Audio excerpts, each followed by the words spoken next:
Yeah. I guess there.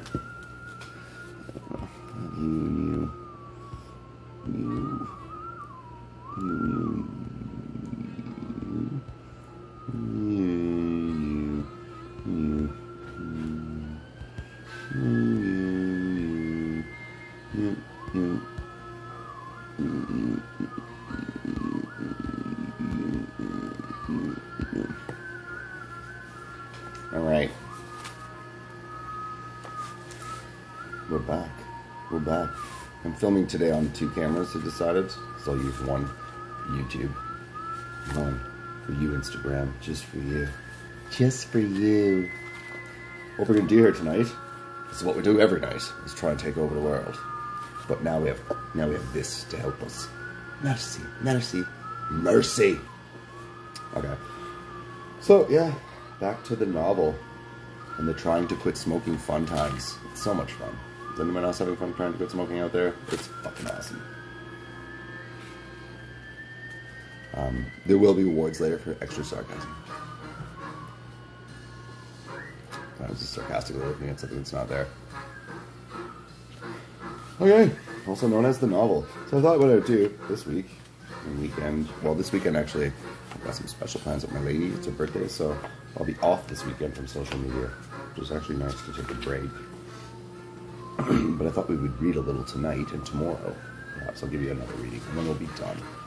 Sorry about the lighting bringing out my greasy, oily skin, but I have greasy, oily skin sometimes, and it's sweaty in the summer. And that's just life, man. I'm not going to put on fucking no filters. I'm not putting on no filters. Fuck filters. I'm also recording this for YouTube, so it'll be posted in case, you don't get a chance to see this while it's live. Hello, Pooja Thakur. Pooja Thakur. Cool. Alright. So my novel is basically, something that you'd have to probably look into to enjoy as much as this reading, like the previous videos, but you don't have to. I think I can pretty much summarize it, not in 30 seconds or less though. So we've got an author named Jason Cunningham, and he has written what you might call a strange novel, and this is in the sense that it's based mostly in film references and in a sense of being obsessed with Hollywood and such, and just with really with just making references, but mostly film references. It catches on quick. But there are also footnotes. So the footnotes come a place in the novel where the narrative power gets negated or negotiated, I would say. So they've got this alternative author or editor named Arthur Knowles, and he has apparently found the copy of the book, and he has subversively added his own footnotes to try to basically contest that the writer is a good writer. So you're reading the text, right? And often you'll be taken away from the central text into footnotes. Some of the footnotes are written by Jason himself, some of them written by this other author. And Jason's often take the form of what we'll call excerpts of a variety of content. So we're talking this presupposes that the author becomes famous, I guess, in a way, and basically they have video games based on his novel life story, the book that you're reading, and they have t-shirts and books and sub-books and movie adaptations and cartoons. It's basically been a branded thing. He's become a brand. So he's writing it from this perspective, and it's just kind of over the top, like Oscars and stuff, because it's sort of like this writer's, dreams all displayed. And so let's just read from there. Let's just go from there. Are we good? I don't even think there's anyone in here, so that's good. I kind of like it when it's just me at first. I don't think the purpose of this live is so much to need to be live. It's because there's not as much interaction, because you don't fuck you. No, I'm just kidding. Okay. But when there are people in the room, I'll try to notice you. I don't really care. The truth is, really, I'm just trying to see maybe there's 1 in 1,000 people that this type of writing appeals to. Not because I'm super smart or anything, because it's just I don't know, I'm snarky, and of course I had to go and write a fucking experimental novel. So it's also told through a series of letters, so it's an epistolary style thing going on here, and like so now it sounds confusing. But you know what? If you can't figure it out, it's all right. You just ask me some questions. Oh, I understand. It's logical. It's fucking logical. It's logical as fuck. All right, I'll get into it all soon enough. He says on the first line to someone whose name is only signified by a J. So it's just Dear J. I'll get into it all soon enough. Oh, is my fucking... I'm sorry. It's just a really old laptop. It's super loud all the time. I don't understand why I'm still running it. Like, just do... Did you just die now? I'm so sorry. Technical difficulties. There's nobody here anyway. There we go. I always forget about it. Yeah, I'm still a pothead. Fuck off, Mom. I'm also still smoking. But I've been really cutting down. I'm cut down to like maybe 6 a day from like 28. That's all day, all night. So I probably have a couple smokes now this evening. I had like 1 all morning, a couple in the afternoon. It's difficult. It's difficult just to go cold turkey for me. I don't know what I'm gonna do about it. It's like the last thing to quit, so it's almost like there's this lingering like, see a little, you're small, but what if it's the last thing? And then it just sends you into a tyrannical, like, down thrusting, like, downward spiral. It's like, just kidding. Alright. Also known as the novel. Dear C, we'll get into it all soon enough. I just wanted to thank you. This book begins as you read it. It's like the reverse of the never-ending story, except Moonbeam gets the Orin, and Sebastian sits under the cloud, falling apart, watching from a distance, hoping it is nothing. Not the nothing. All references aside, as you begin, the story continues. Up until now, I have chosen to long remain silent, and then drunkenly blurted out the better parts of my life's secrets and mysteries to strangers in cracked alleys. Even Cohen, Leonard himself, wouldn't have wanted to walk through them. At times this has meant to be a simple task, just a fictional memoir.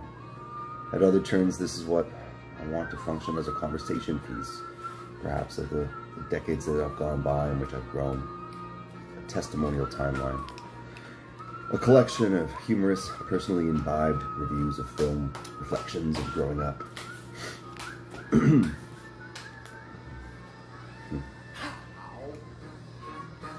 Growing up pre and post Nintendo, digital, etc. Beyond that though, I won't lie. I want to struggle for a new medium. I want to try to find some new crevice between fiction and narrative. I want to mess with the reader. Always take them back up into view of what is meant to be a humorous romp with these human lives, our senses of ourselves as they evolve, especially within that realm, a major purpose of our own. And my purpose is to try to stay clean, and in writing, I suppose I'm doing that, as I will for the next 300 or more pages. And I won't lie, Jay, I have my doubts, but for whatever reason, this time it kind of feels like it might be the right time.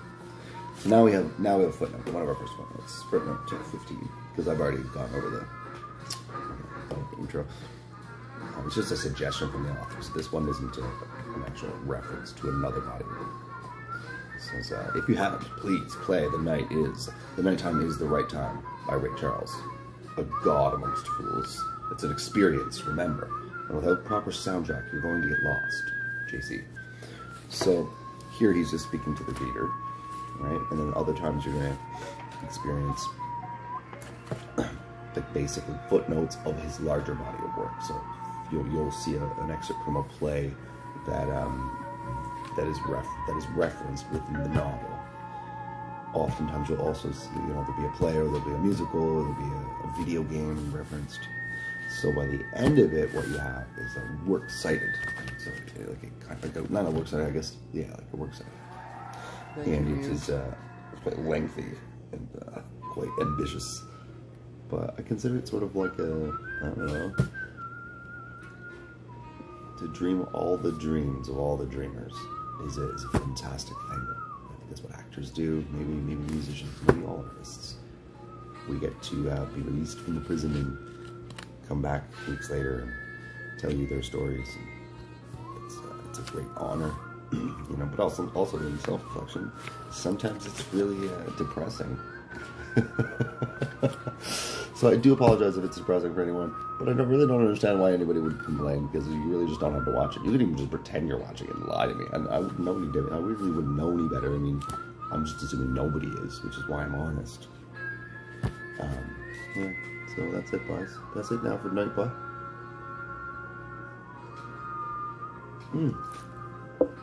Fuck me. The thing is, when I did finally sober up, and don't get me wrong, I've had a couple beers. That just mean I haven't been drunk. Like, I'm sober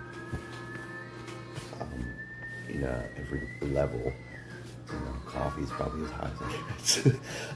I love marijuana too, by the way. I don't think marijuana's a bad thing. I think there's a reason the government legalized it. It's supposed to be good for people. We shouldn't have had to wait so long. It's fucking bullshit that people are still being put in jail in other countries for.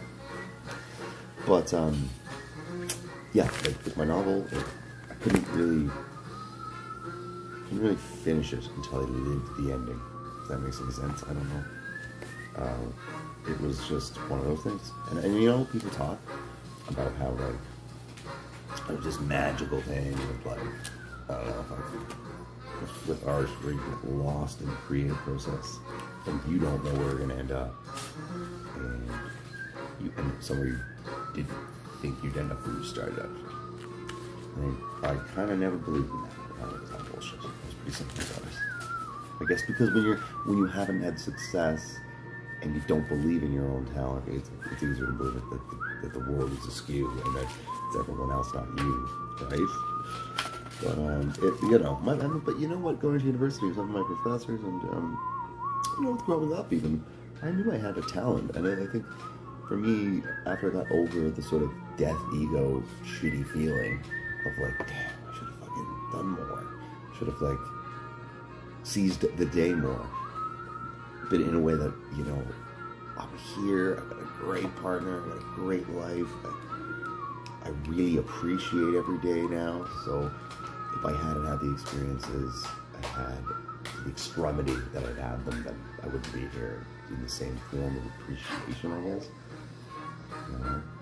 So that's it for you, YouTube, because I'm running out of camera space, and I'll just have to make you another video later now. No, just kidding. Yeah, Face Moray, Dislam Wixie, Fate. I don't know how else you guys know me. Ginger Raging. I like that one. I like having 5 or 6 names. I don't know. Like, I feel like I'm like David Bowie, but not, you know, successfully or talent-wise. And just in the sense that I have like 5 different identities that are all just happen to be happening at the same time. That's it for YouTube. YouTube gets a nice taste, but Instagram's my first love. Just all bullshit. Instagram first. But yeah, no, I like the idea of parsing things a little differently now. Anyhow, yeah, it's really nice not being drunk anymore, because honestly, I found that like I still spill things all over myself. I still stub my toe, but when I do, it's just like because I'm a human being instead of, you know, 5 sheets to the wind. But I try to look at it humorously, because that's just who I am. I hope no one takes offense. Like, I don't want anyone who's struggling to think that I make light of struggle. It's more so that, you know, in this human tragedy, if we don't find a way to all love each other, but also laugh at each other, but also cast really not always agree with each other, if we don't communicate how we are meant to communicate to the world, I think it often ends up coming out wrong, even worse, to an even worse degree, because then you get insincerity, and that is the breeding ground for lying or for misrepresentation. So I'm aiming with revealing this novel to the world, revealing a lot of secrets of my life. But I've changed all the names and I've changed the identities, so I'm not, like, I don't want anyone else involved in my need for you know, communal, you know, confirmation and confession, because I don't think I ever got confirmed. That's we'll talk all about all that. That's about chapter 13, I believe. So I just want to say, like, you guys are getting a pretty good deal here. Like, you're getting a free novel read to you before you even have to get a free copy online later. I put up most of it on my WordPress, so you could read ahead if you want. I honestly don't care. Like, I at some point started to realize, like I said the other night, that this isn't my story. This is somebody else's story. This is like actually more like the village's story that raised my idiot butt to get up and to think more positively about the opportunity of every day. And the one day at a time thing never made any sense to me because it's just ridiculous. Like, who doesn't think about the future all the time? But if you think about it, okay? And by the way, these are both photos taken by one of my best friends, Shad Durnford. Shad Durnford. He's a great artist. That is my partner. She makes amazing artwork. And that is just something that I found. I found it's meant to be. And if you see here along my shoulders, these are a bunch of little superheroes. Both beautiful. Actually belong to myself and a friend and two friends of mine. One lives in Toronto, somewhere else. But the other, kind of gone from us for a while. But yeah, as you can see, they have a really cool detail and stuff. They're pretty awesome. This guy is Impossible Man, and this is Zoriel. I just like randomly picked these out of a bag the other day because we had amassed through our friendship like probably like I don't know, man. I don't know. It's a lot of them. And it's not even the whole collection. I like to remember things that I've enjoyed. So my mise en scène is always like kind of like a quasi Ray Bradbury theater, quasi Tales from the Crypt of my craziness, ginger ass, jus de vivre. But I love this picture, by the way, Chad. Fantastic. You are a good photographer. I taught you everything you know about lying about people telling you everything you know. Cold coffee. Anyway, folks, I have to get on TikTok for a bit and add some followers. I try to personally respond to everyone down there because it just kind of feels like, I don't know, you gotta be like a decent person and stuff. And I'm trying to be just more like myself right now, finally for the first time in my life. And I find myself talking like a newbie sometimes, just more naturally, which is strange because the only time I used to ever sound like a newbie was when I drank. And now it's so good. That's strange, isn't it? It's generally strange though. There's gonna be a long road out of the smoking thing, but what's strange is I don't think I enjoyed being drunk anymore. Like I think I just drank to the point of honestly, it took so much more alcohol and so much more out of you than physically that just to have a buzz, it was just terrible decision making. Ending up in bad relationships, bad jobs, fucking up friendships that were solid, fucking over my family. Like you name it, man.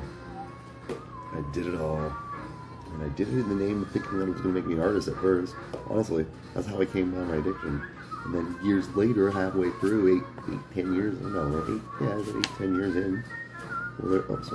was fucking finally meeting my family and finding out there was like, we're all basically a junkie, some form or another. Some sort of Irish fucking shit we brought over. But my mom was always right. She always just never let it be an excuse. Everyone has the ability to control their behavior and to decide, no, I won't be drunk. And if it's that much of a hard time for you to do that, then don't have one beer. And if it's that much of a hard time for you not even to do that, then don't go to a bar. And if it's that hard for you to do that, then move to an island where there aren't any bars. I don't know. You'll figure it out. I'm not the person to ask about how to do something. I'm just going to show people that what I've managed to come to myself on my own. Thank you, mute. Lucky. I'm sorry, too. I'm tired and baked. I'm not crying today. It just looks like I'm crying, but I wasn't crying. I would tell you if I was crying. I cried the other day. Fuck you. Fuck. Oh, man. I don't know. I miss everyone so much. And it's so wonderful when I hear people's voices now. It's wonderful. And I don't know. Maybe that helps for everything. Obviously, my nan helped me out the last time of her life. The final act. For me. But not her final act. This is the other thing. I never really... I didn't have a good entry to all the religion thing, and I made a video on this before, and well, we can explore this topic more deeply once I kind of get the novel out. If there is anyone interested in watching these videos. Even if there isn't, I'm going to keep making them. Because honestly, I don't give a shit. If any of you want to know my story, I'm going to tell it. And if anyone wants to, like, complain that I post too much, just fuck off, honestly. Like, honestly. Because, like, for real, I, like, for years had to listen to people just bitching about my behavior. And a lot of it was right. But there were some people out there who just would, even when I was doing fucking well, would bitch about my fucking behavior. And you folks can go fuck yourselves. Because I don't have a mean bone in my body. But I still say, hey, get off my energy cloud, motherfucker, because I'm a good person and, like, I deserve the friends I have. But that's not really directed to anyone personally. I just think if there's anyone out there who doesn't know me actually personally and, like, doesn't have any respect for me, then just fuck off anyway, honestly. Because I'm going to try to help people now. And if I get the sense that anyone's being cynical or talking as though people can't change, or as though it's important to dig up and paw over people's pasts, like cats pawing over shit, I'll make sure to pull my novel up on the screen, because I'm giving you all my dirty secrets now, before anybody tries to fucking paw over them themselves, sure, but also because it's the right thing to do, and I think most people are honest. It's just we live in a world where, like, it's okay now to, like, shit on people for shit that was years ago, so people are gonna start fucking lying, and then people are gonna start going over their past to, like, it's like everything's a scoop. Everyone's treated like a politician. It's fucking ridiculous. And so I'm just going to give you all my shit right away. And it's not exploitation to me. It's more like I'm embarrassed about the person I used to be. And it helps me to remind myself. But also it gives me, I don't know, something. I can help just like 2-3 people. I don't want to just say one person, because it just makes it seem such a low bar. People have been saying that for years. If I can help like 3 or 4 people, I'd be happy. You know, 3 or 4 lives. That's like 3 or 4 families of like uncles and grandpas, like that would all not have to bury one of their children or grandchildren or nephews or uncles. There's been a lot of bloodshed in this war, and I personally will speak to people often who work in the industries of either dealing with needles or dealing with, you know, policy or dealing with trying to help. And I'll tell you right now, you can't blame the addicts for a society that induces addictions more powerful than any fucking human mind can possibly withstand. And then get mad at them because we haven't set up the proper infrastructure to help those when they do develop issues based on genetics. And my fucking problem with that isn't me, it's that there are worse addicts than me out there, and you're treating them like they're not human anymore because of their actions, but their actions are completely manipulated by an entire system that doesn't even want to get them off drugs. Like, anyhow, I'm not going to rant, because my partner has been teaching me lately, you know, it's better to take your time and get your point across. I'm always going to be the ranty ginger. But I try to take a breath. Anyhow, thanks for watching. I might come on later and talk about movies. I don't like this glare, so I'm going to go deal with this right now. Imagine in dealing with it, I just smashed every light bulb. That's how I deal with everything now, is I just smash things. Oh, shit. Anyhow, it'll sound for the first month probably like a confession, but you have to understand, it takes a while to fully exercise 24 years worth of demons. Like, it's like I need a Ghostbuster gun and a Ghostbuster trap, and I need a Ghostbuster, like, fucking thing to fit all my demons in. But the only one I'm working on right now is the one that a friend of mine told me about recently in another culture as being interpreted as oh shit, the Hungry Ghost. The Hungry Ghost. And I remember it because of Weighty Ghost, because of Winter Sleep. The Hungry Ghost, you know, felt like me. Like as soon as he described it, I was like, oh, I'm a hungry ghost. Or I should say, no, I've been haunted by a hungry ghost before. And yeah, you know, he was telling me about this Buddhist idea, I think it was, in this other part of the world, and there's this image of it, the dark spirit, the demon from hell, and yeah, it's really strange because this image that I've seen before for some reason in my head.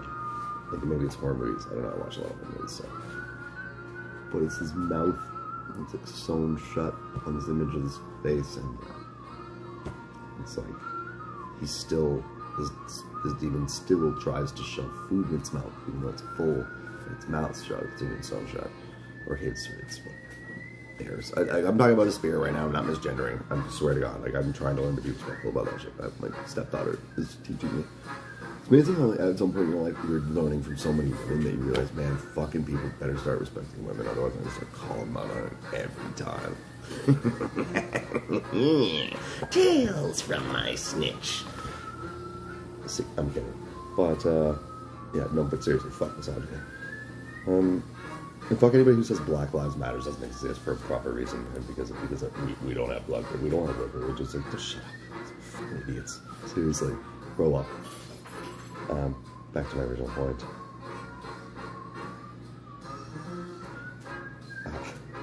I'm ridiculous. I know.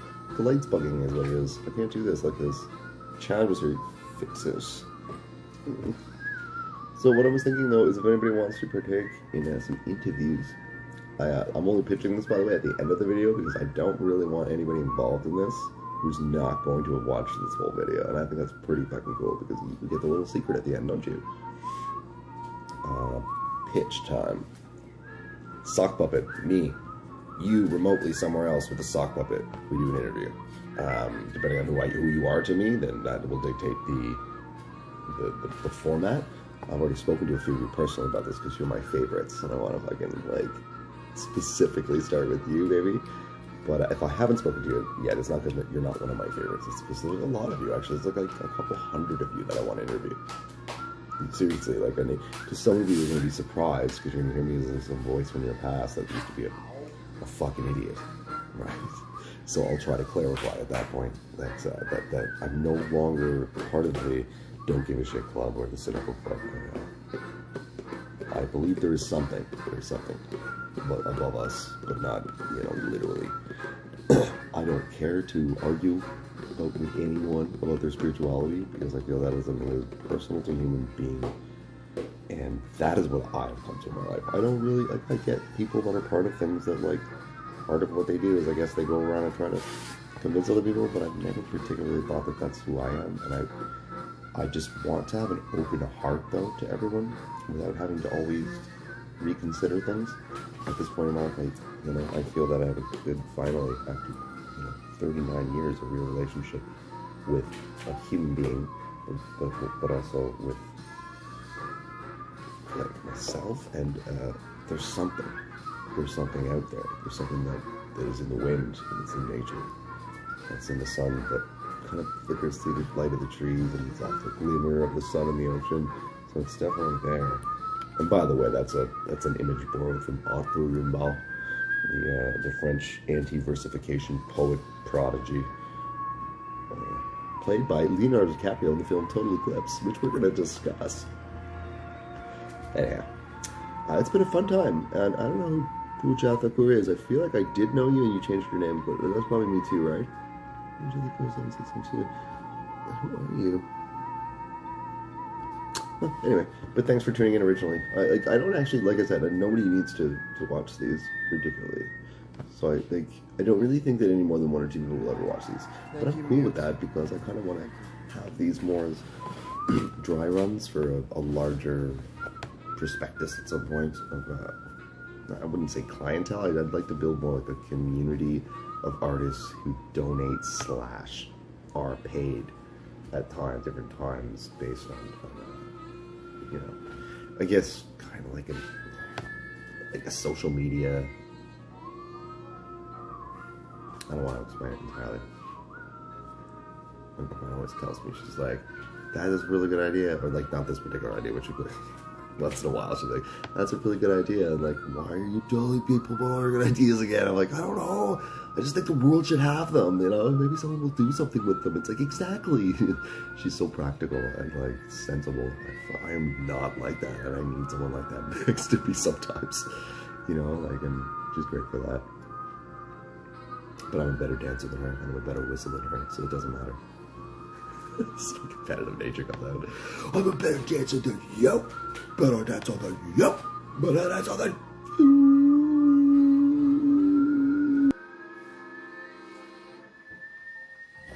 90s Music Challenge. Who's going to take this, millennials or Gen X? Today is gonna be the day that they're gonna throw it back to you. By now you should have somehow realized what you gotta do.